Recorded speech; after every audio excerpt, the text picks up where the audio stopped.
Hello and welcome back to MDG Media. We are excited to be bringing you Round 1 Back 9 MPO feature card coverage of the 2024 Järva Open Tyyni Combo Tournament, an exciting and prestigious event as we move towards the back half of our European Disc Golf Pro Tour season. I'm Connor Wood, and with me, Elias Luukkonen. What's up, Connor? What's up, viewers? Nice to be here once again. Yeah, Järva Open Tyyni. First time this Tyyni tournament has been played outside of Finland. Long time tournament in Finland, in southern Finland, now going overseas. It's pretty cool. Yeah, we saw some interesting action on the front. A lot of great drives, some good putts, but also a lot of weird mistakes by the card. And there are treacherous greens, the holes are not without their danger, but it's true our feature card had a little bit of a roller coaster. You see some colors there on the scoreboards. By the time they're playing this round, 8 under was the pace set by the existing leader going into their round, so they know what they need to shoot if they want to be competitive. And we'll kick it off here on hole 10. Elias, talk to us about it. Hole 10, a very specific line here on this 112 meter par 3. If you want to park it, it's an easy hole to give yourself a long putt, although with the slopey hillside, the slopey green, you really don't want a long putt.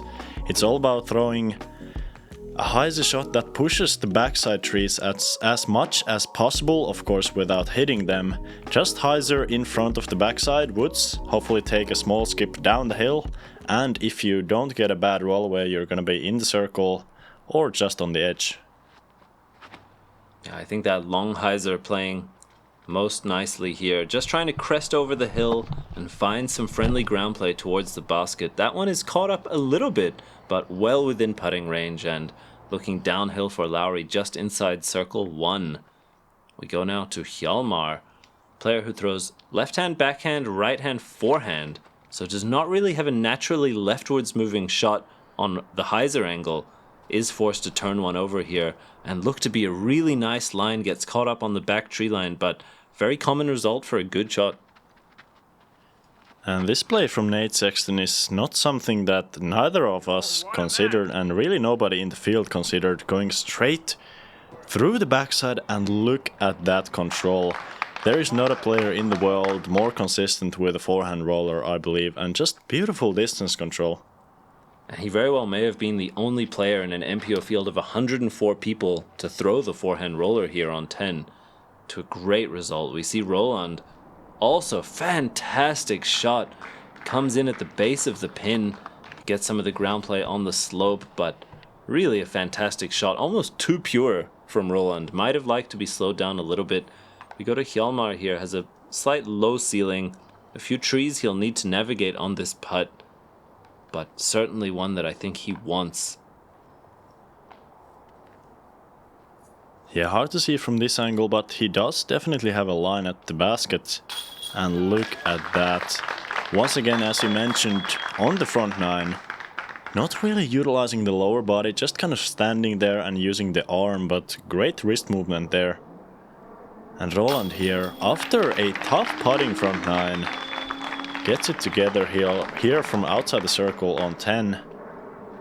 And that's gonna help him with at least some confidence. He had that one really rough hole, hole number 8, where he took a triple bogey with a lost disc and a couple of rollaways.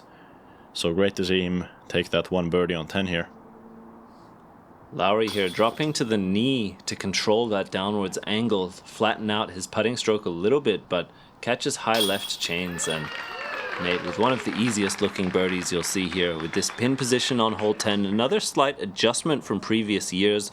It used to be up on that mound. They've now moved it over it, and that has changed the dynamic of the hole quite a lot, considering what a small change it is in distance. Yeah, the course designer saying that this change is mainly to protect the tee pad of hole number 4, which was relatively close to the old basket position. As we're moving out into the open hole number 11, a long par 3. What's the play here? Yeah, you have quite a few options here. Most importantly, you'll see that right to left slope. Players will want a shot that moves right quite significantly. A lot of players will go for a backhand turnover for the right-handed. If you have the power of forehand hyzer, maybe hyzer flip plays really nicely. What's important here is to not fade left down the hill and try to control the distance as you get past this dead tree we flew past. This is also sloping downwards and right to left. I think a really difficult hole to park given that it's completely blind off the tee and fairly long, but pretty much wide open. Very few obstacles to hit on the way. Yeah, it's all about just navigating around or over that one tree, that one dead tree. That Hjalmar looks like he's trying to go over the tree. Obviously a lot of power on that left-hand backhand hyzer. And perfect looking shot landing just outside the bullseye. And no more than 8 meters left for the birdie. That is, I imagine, one of the better drives of the day on this hole. No doubt. We go to Nate here. And we see that forehand swinging in, but doesn't quite get it to flat at any point and comes up a little bit short. Does catch the downslope there and some favorable ground play to put him a touch closer, but still not really within a range where you would expect to make the putt, although he has a chance. We will go with Roland here. I think quite an understable disc in his hand. And going for the roller shot here, I like the roller for the line, but with going this far downhill initially off the tee pad, I think it is pretty difficult to control the angle. And Roland getting a little bit too much turn there. And this is the third option that we're seeing. Backhand turnover, very touchy with the angle though, and Lauri just a bit too far turned over. That was really close to being parked. I think 1 meter higher and he was all the way. You see him catch the hillside at a tough angle and cut roll. This is Roland's roller result, just curled very early over to the right and fantastic, just pins it there.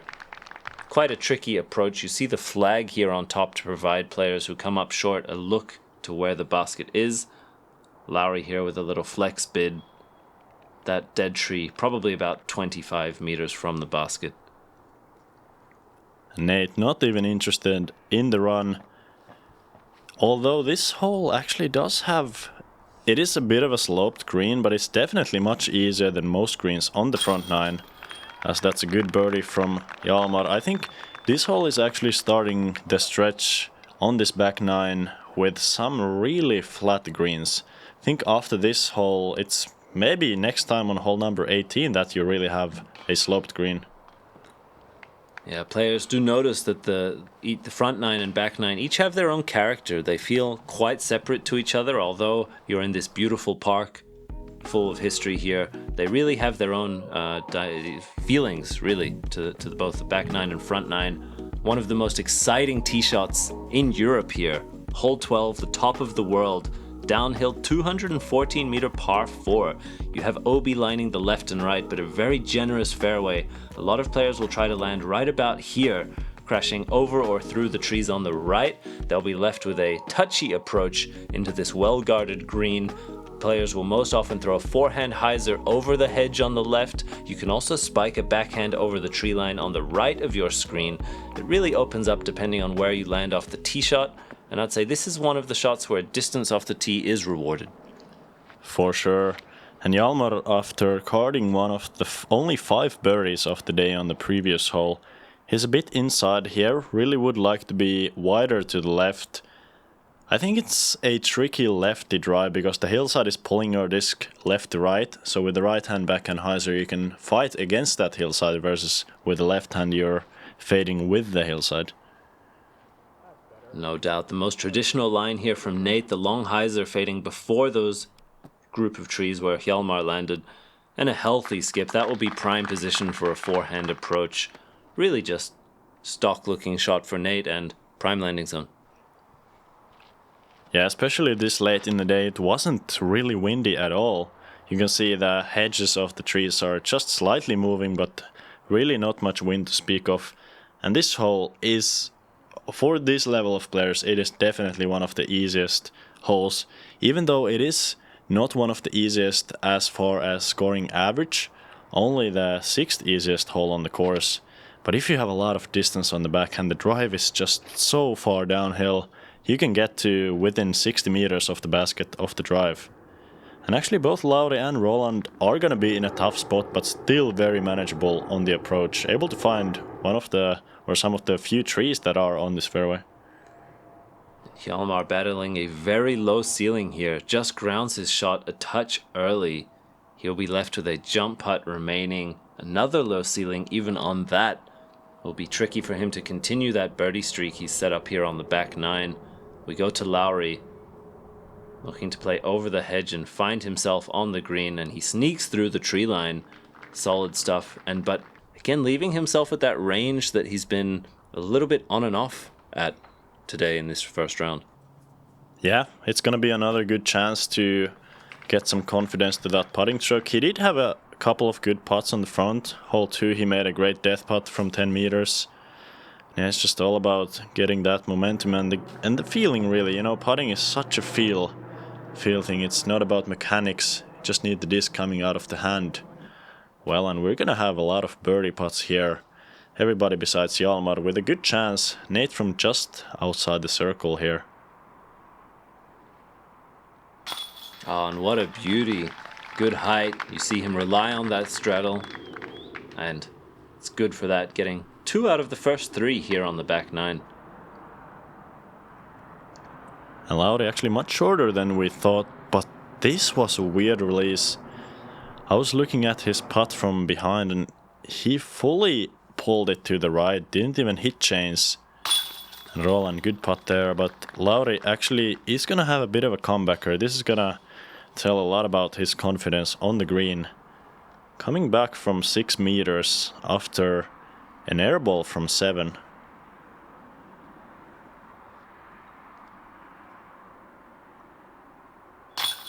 And much cleaner on the release there for Lauri. Similar distance even with what he had on the way, securing himself another par. Hjalmar as well, taking the 4 here on hole 12.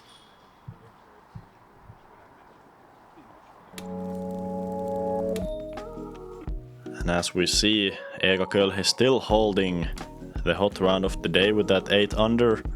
This guy is still chasing that score.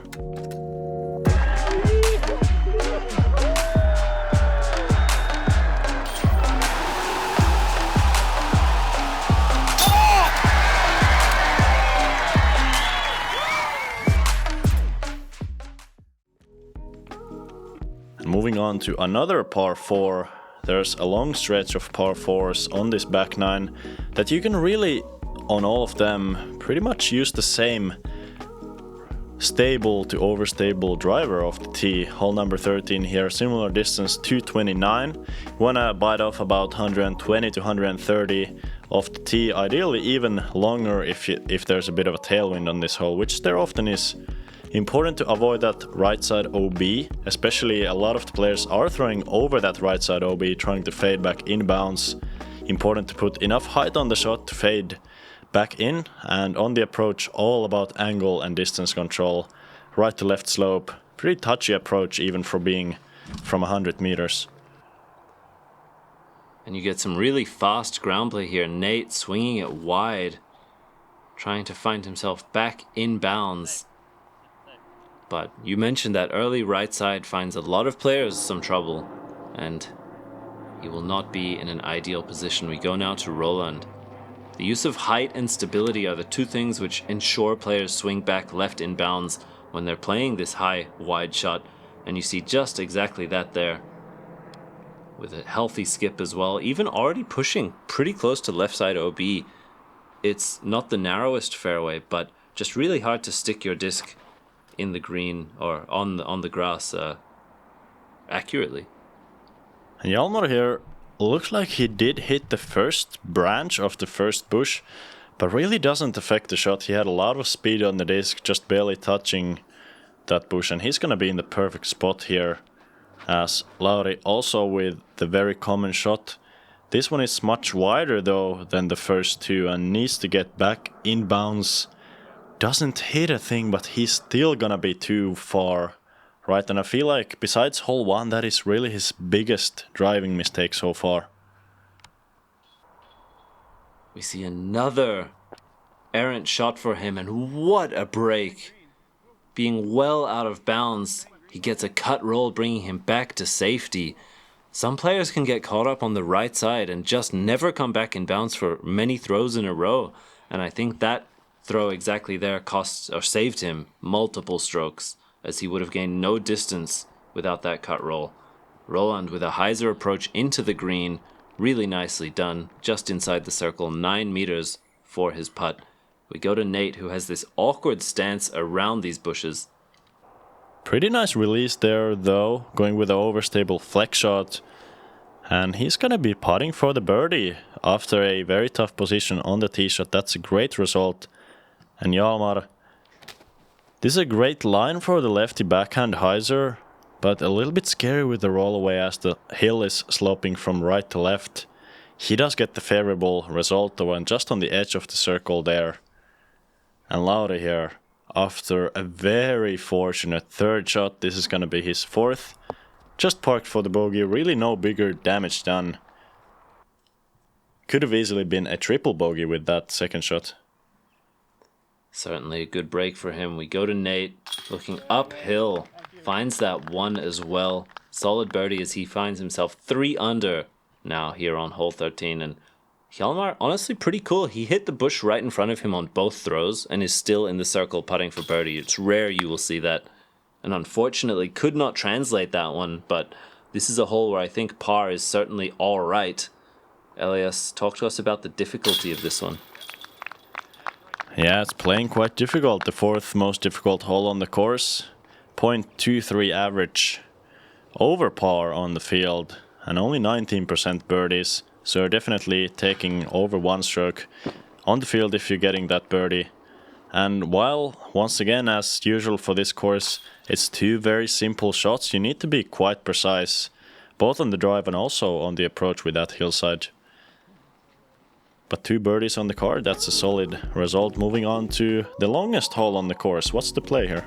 Hole 14 is a 253 meter par 4 with OB on the left and right, as well as this river intersecting from about 110 to 115 or 20 meters. You can clear it. If you can clear it on the first, you're still left with a lengthy upshot on a very fast green. A lot of players are going to be just trying to rip one as far as they can off the tee, and then depending on where they lie, either play for par with a safe placement hyzer or give another distance shot to try and crash in here. But really skippy on this green, and with a river lining long and to the left the entire way, there's just so much danger to be found.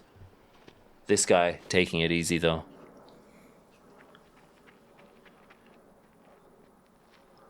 And Nate Sexton here, not being known as one of the longest backhand throwers, but look at the glide on this disc. He put it out there flat with a just slightest bit of turn. He's gonna be in that small bush though. That's really the only thing you wanna avoid off the tee. You'd rather be slightly on the right side of the fairway, because on the right side there is nothing in the way, whereas if you're left you can find yourself in one of those small bushes. And Roland actually also challenging them, just getting in between the 2 small ones though. I think that should be a fun position. Definitely attackable from there if he would like to do so, although may be forced to play on one angle. With that much distance remaining will limit his options. Speaking of one angle, Hjalmar has pumped this huge hyzer out there, and ending to the right side fairway will significantly open the gap up for him on the second shot. Really nice display of his power and control there. Another player with both of those qualities here, Lauri. Pretty effortless looking straight shot and just a few meters past Hjalmar's. Both of those are ideal drives. Yeah, good distance on both of them. Maybe 135 meters down the fairway. And yeah, that's me. I was checking the action, hopefully to give you guys some insight. And this is Nate trying to throw just a short forehand pitch, but he said that the disc fell out of his hand. A very weird release there, hitting the first bush, and now he's throwing 3 here, trying to get up and down, but this is challenging the left side. And as Connor mentioned, very skippy green. That really had no chance of staying in bounds, unless for a very lucky tree kick. Yeah, funky release and difficult to recenter, refocus yourself after that kind of unforced error, to be honest. But he's not going to be the only one here skipping out left OB. Really common result if you don't control the stability and the ground play. Roland has done just that. Nice to keep it flat, not catching it too much on edge.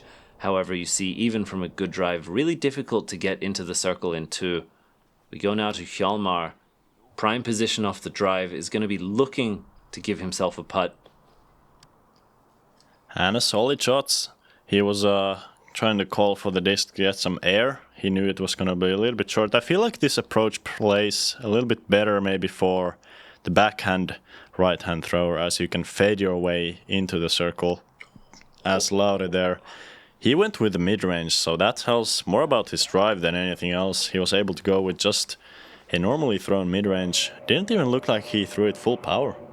And I think that's a lot of Lauri's shots. Just really smooth, really controlled, tight form, and looks pretty effortless on his big distance shots quite often. Hjalmar with the long bid and absolute heartbreaker there. Catching so many chains and slips out the right side. I think this is such a rare birdie to get. You can certainly find it. Roland finds himself the 3 here. That to lose it in such a way like Hjalmar did hurts a little bit. It can sting, but 4 is a fine score here. How did it average, Elias? Second most difficult hole on the course, 4.26 average. And Nate is gonna raise that average even higher, unfortunately. And he had just 14 birdies on the day on this one, Lauri and Roland being 2 of those, of course. And unfortunately for Nate, he's gonna be tapping in for a double bogey after that one weird shot that he self-proclaimed that has never happened to him. It actually looked much worse in person.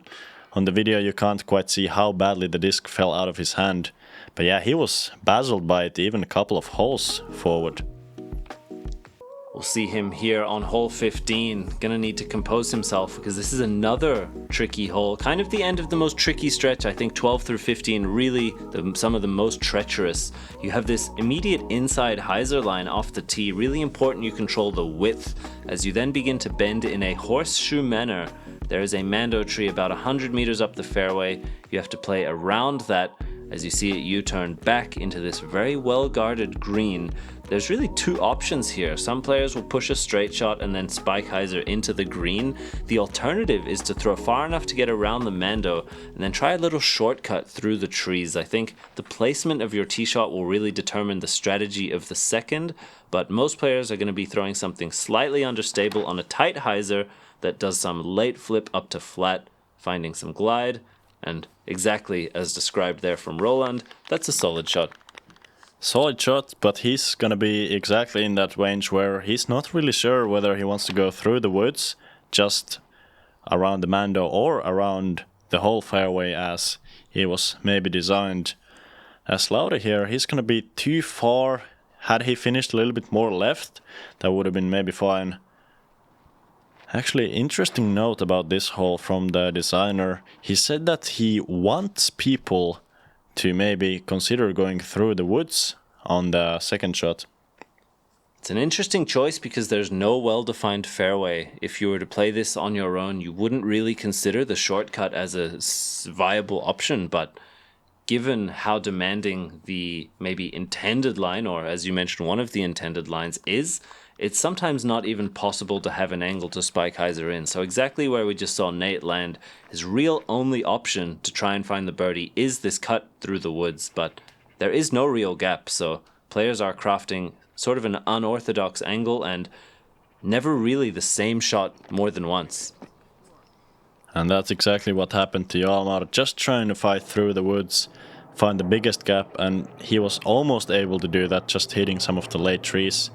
And Lauri, similar play, he actually had a great angle, but once again hitting some late trees. Both of those players are not going to be very far away from the basket, only about 25-30 meters, but still a lot of obstacles in the way. And Roland as well, not piercing through the tree line too purely. We will see Nate now. Slightly advantageous to be as left as he is off the drive. He's closer to the gaps he needs to hit. Pretty fortunate kick there actually for Nate. Will be clear of the obstacles and out in the open, a long birdie putt. I think the others will still have some trees in their way. And just scramble continues. Hjalmar actually got through pretty well to about 5 meters. And yeah, I apologize to you viewers if this is a little bit confusing, but this is really how the hole feels for most players as well. They really don't know what's the best play here. And I think if you can par this hole all 3 rounds, you're gonna be winning a lot of strokes. Precisely 0.72 strokes as Roland. What is he doing from the knee? He's just on fire on this back 9, going 4 over on the front and already under par. Insane performance so far in this back 9, considering his experiences on the front and a blind high anhyzer forehand in the chains. Just a momentous occasion, honestly, for Roland. Nate just doing what needs to be done there. The layup to take the par, as you mentioned, will get strokes on the field. And Elias, talk to us about the birdies on hole 15. How many did we have in round 1? Yeah, not many, only 17% of the field getting that birdie, so that's going to be 17 birdies, which is honestly a bit higher of a percentage than I even expected, as our card was really struggling on this hole. You know, that really shows that even while it's difficult to play this hole cleanly, just enough shots get through those woods on the second that you can birdie it.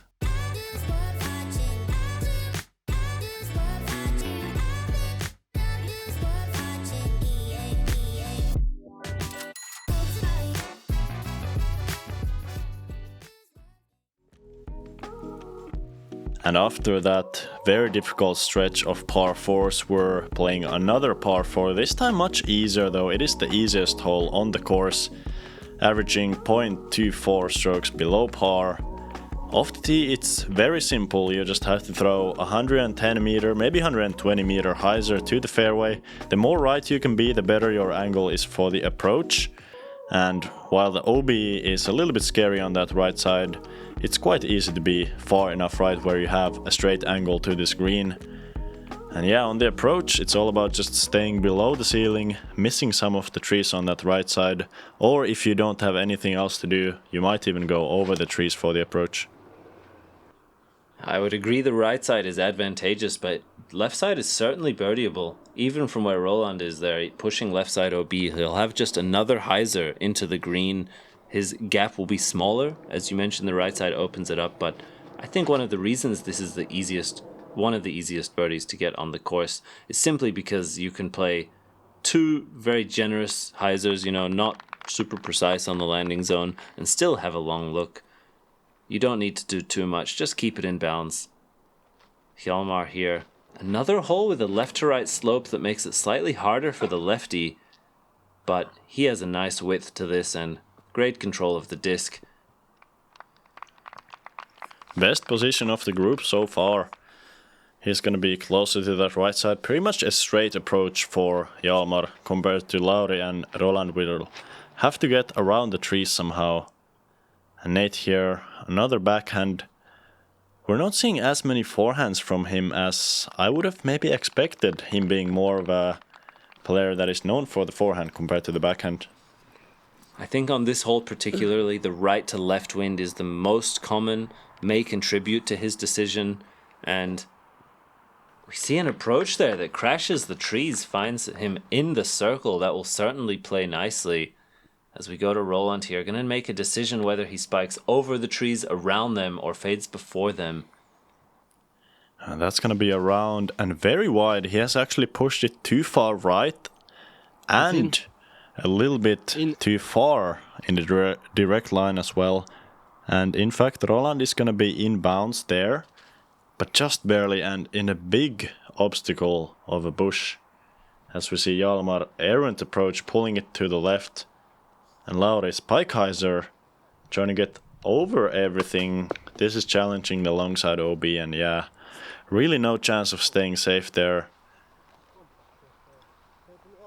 The approach is tricky. There's OB right behind the basket. You have a lot of obstacles that you kind of want to go behind. It's rare that you can get through them, so players are encouraged to push the distance on the approach maybe more than they would like, which brings OB into play just so quickly. And look at this super tough position. Roland going with the horseshoe putt, ultimately a roller, and I think is about as good as he could have done. Maybe a stretch out forehand could have benefited him, but footing as well can be tough there. And Lauri Solid putt from that distance for his par. Good save after going OB on the approach. Important for him to keep his 3 down and try to make a strong finish to this round. We go now to Nate. And just a bit of a weak release there, unfortunately. As Nate, he's only 1 under on the round.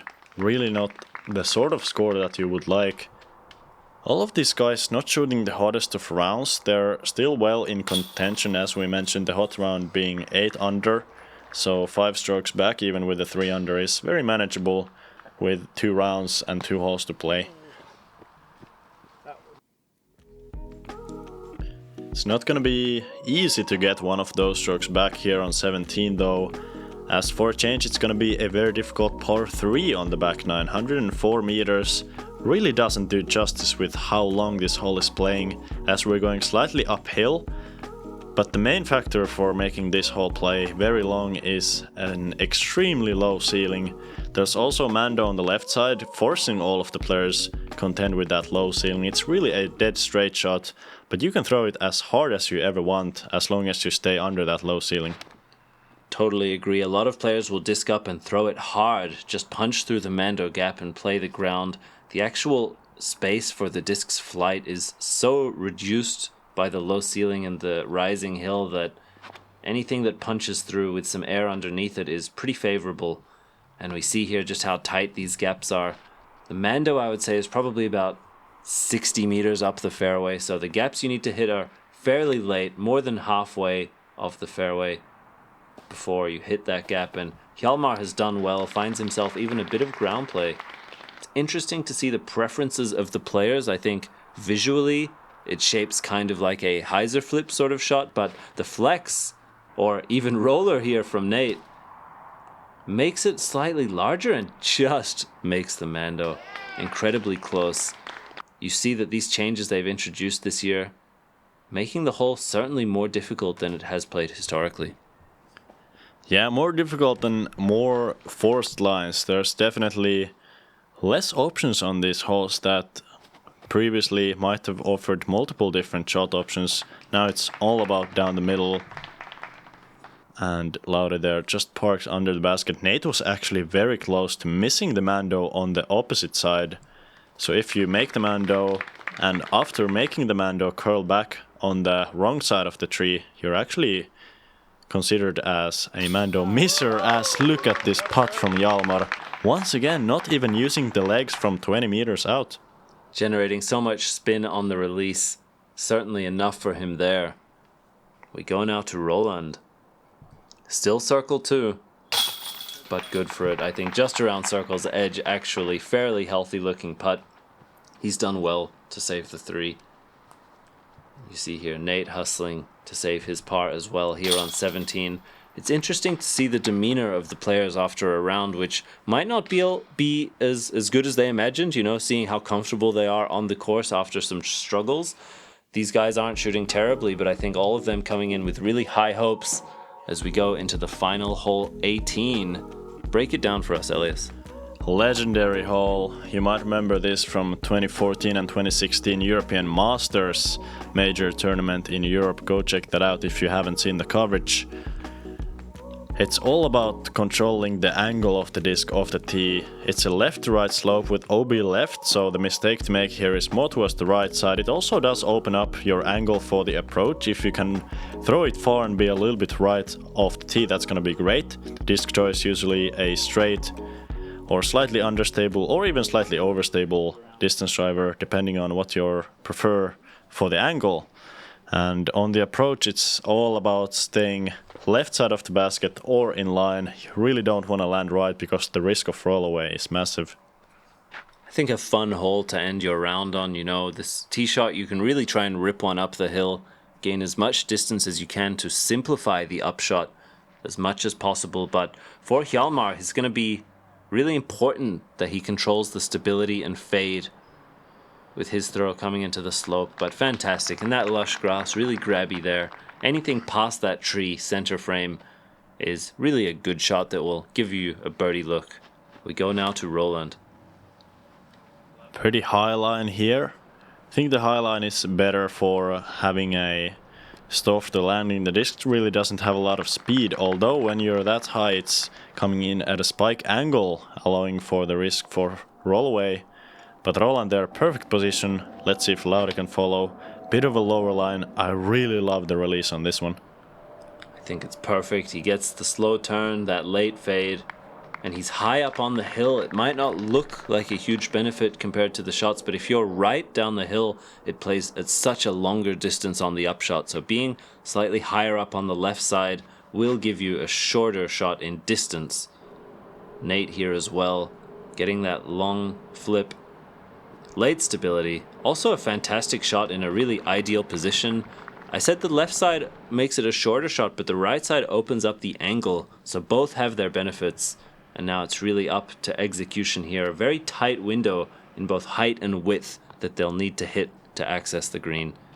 Tough kick for Hjalmar, but a second one that keeps him within putting range. Yeah, and Hjalmar with the last house birdie, 4 under there. Could get to 5 with a big make on this hole. Very respectable score as Roland here. That's the ideal looking shot. Hits the window clean, skips slightly left of the basket. No risk for a roll away. Really love to see that. And let's see Nate. He's gonna have a great angle, as you mentioned. Being far on that right side allows him to go more towards the uphill side. Or at least, throwing more towards the uphill compared to a side hill. And you can see there very little roll. He's gonna be in the circle for a birdie finish. Lauri here opting for the forehand flex. I believe a Pioneer in his hand, a very overstable fairway. And you see him put that to good use there. That stability kicking in just in time. And a beautiful curl to leave him parked for his final birdie of the round. We go to Hjalmar, who has this long look. Currently at 4 under for the round. Make it 5. Fantastic birdie for him. Setting a competitive score. You touched on the fact that 8 under is the pace to be at the top. He is just 3 strokes away from our leader of round 1. And a very competitive position, tied 9th at the end of the round. And Nate there also with a birdie finish. Really only had 1 bad hole on the back 9. And all of our players, besides Lauri, playing much better on the back than on the front. Especially Roland Kõur went 4 over through the first 8 holes and ends at 2 under par. An incredible comeback, all things considered, and great composure from a young player, showing a lot of maturity, a lot of professionalism, and just solid mental game. Yeah, that's what Roland does. He's very strong for being his age. As we can see, Eka Kölhi, Daniel Davidsson, Lenny Kemppanen and Joona Heinonen. We're gonna have a full finish card for the lead card tomorrow. Not surprising, although I would have thought that some of the Swedish guys would make it out there to the top 4. I think they might have thought so as well, and perhaps taking it personally, these guys are going to make a real push here in round 2. Make sure to join us there. You can like, comment and subscribe, or check us out on Patreon to support European disc golf coverage. We appreciate all of you and look forward to seeing you for the upcoming rounds.